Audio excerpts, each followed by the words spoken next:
All right, thank you for staying with us on Good Morning Nigeria. And up next for us here is the newspaper review.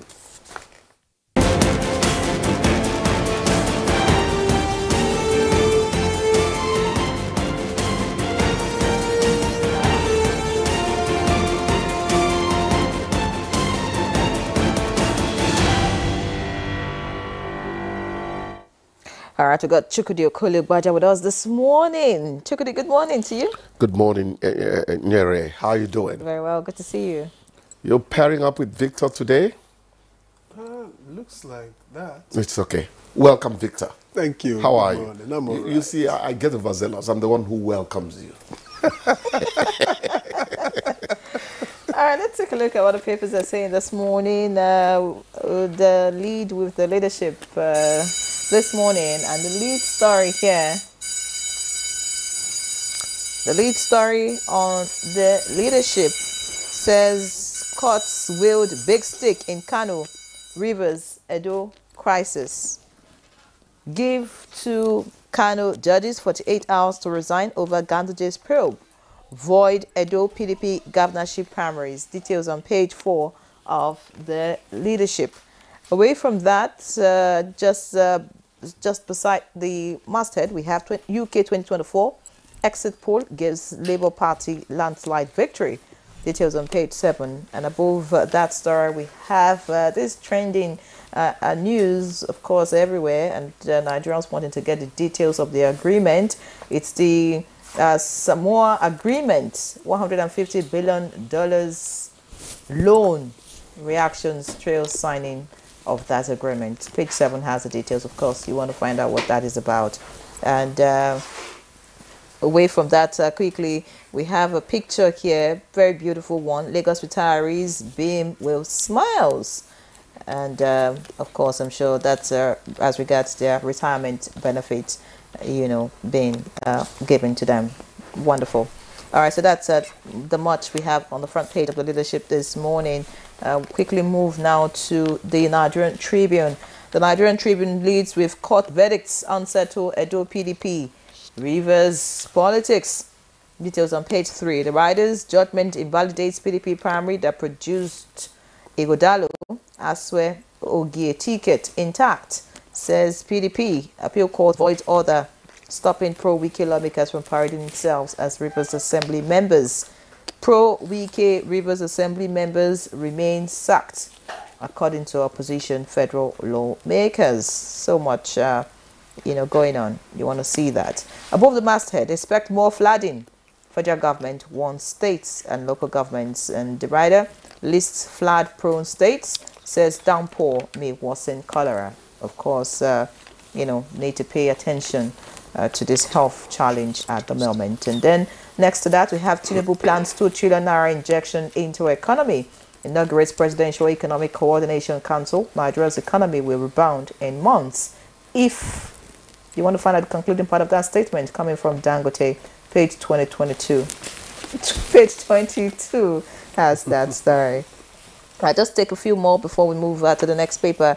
We have Kano Emirship tussle. Bayero's Council withdraws legal services. Ekiti State rated highest in 2023 IGRO collection.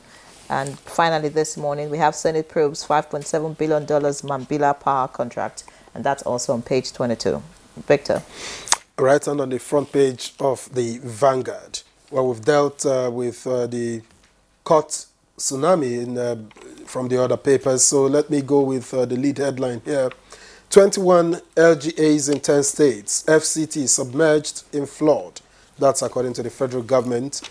Says no release of water from dams. Cameroon's Lagdo Dam wants states LGs to safeguard lives of Nigerians. And just above the nameplate, FG's debt to petrol importers exceeds 9.1 trillion naira. And you can get details of that story on page 19. Samoa agreement in interest of Nigeria. That's according to the federal government. And details of that. What is Samoa agreement? Well, you find details on page 2. JAMB uncovers 3,000 fake graduates. For details, if you are one of them, well, find it on page 9. And finally, just before I let go of the Vanguard, Mr. and Mrs. And Mrs. says, you transferred 15,000 naira instead of 20,000 naira. And he says, I must have forgotten. What did you ask me to buy? Asks Mrs. Cow leg, liver, and fresh fish, says Mr. And finally, how come you remember those? That's according to Mrs. Chooks the boy. Yes. Leave matrimony alone, okay? They will sort it out. Now, the floods, I want to say, are coming too early in the year. The minister actually said while talking about the high flood risk states that some of the states started experiencing what he called varying levels of flooding and its associated disasters as early as April this year. You know why I'm harping on this? It means that when we now get into July, August, September, which is the time you get to hear that Lagdo Dam in Cameroon, blah, blah, blah, all those rituals we hear annually. When that happens, is it then going to be a deluge? It is a great alarm bell ringing now concerning flooding. And just like yesterday, I said, it is good for us to keep talking about these floods every year. But what one fails to read is the huge effort that happened to curtail the floods in the year gone by. If we do not do that, climate change is real. Don't mind Donald Trump. Climate change is real.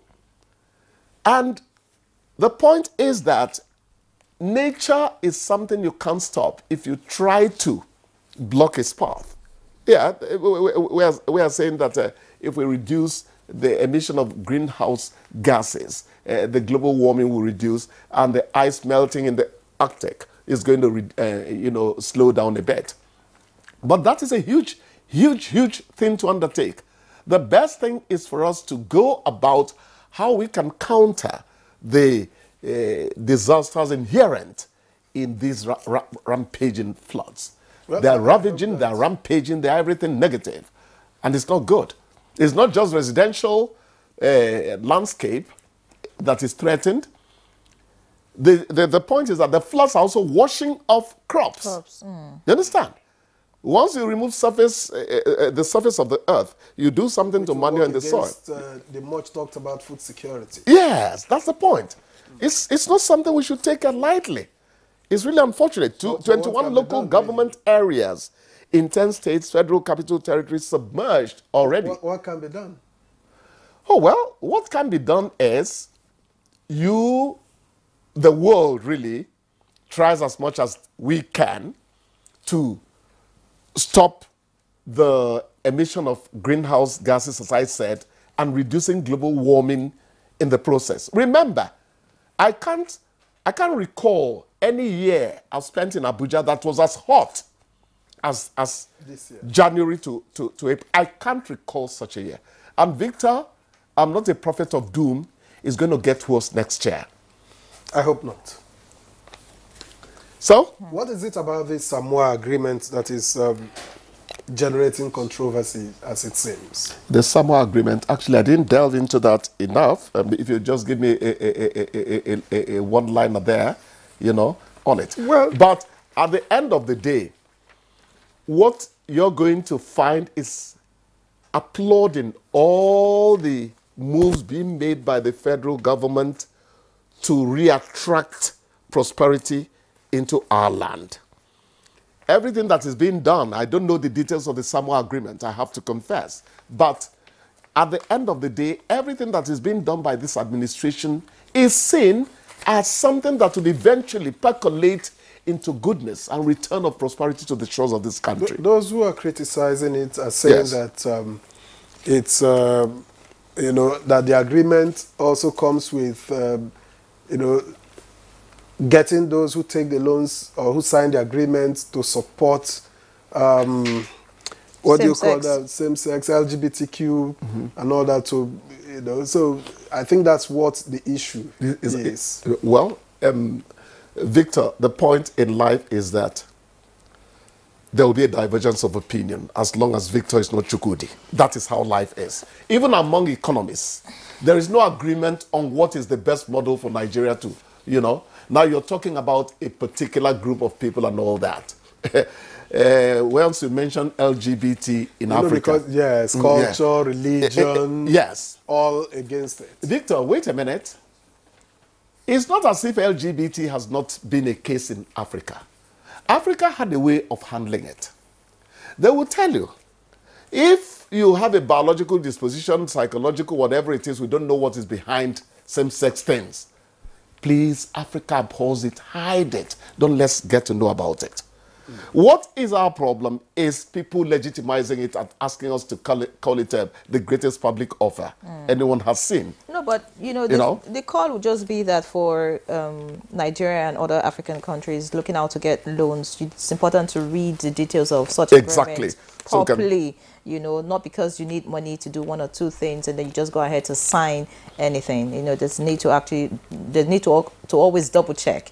You know what to say, that if you want to keep something away from the black man, put it down in a book. So that's an insult. When they come, when the agreements come with this long, it's important to read and understand what the agreement says before you go ahead to sign. Yes, it's okay. You see, you're talking like a journalist.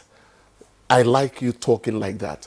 But for people to assume that anyone in authority, in the position to sign agreements, will just sign an agreement without reading it, that is almost... Reading and understanding. Why would we assume that those who are charged with getting some responsibilities performed on our behalf do not have the ability to understand?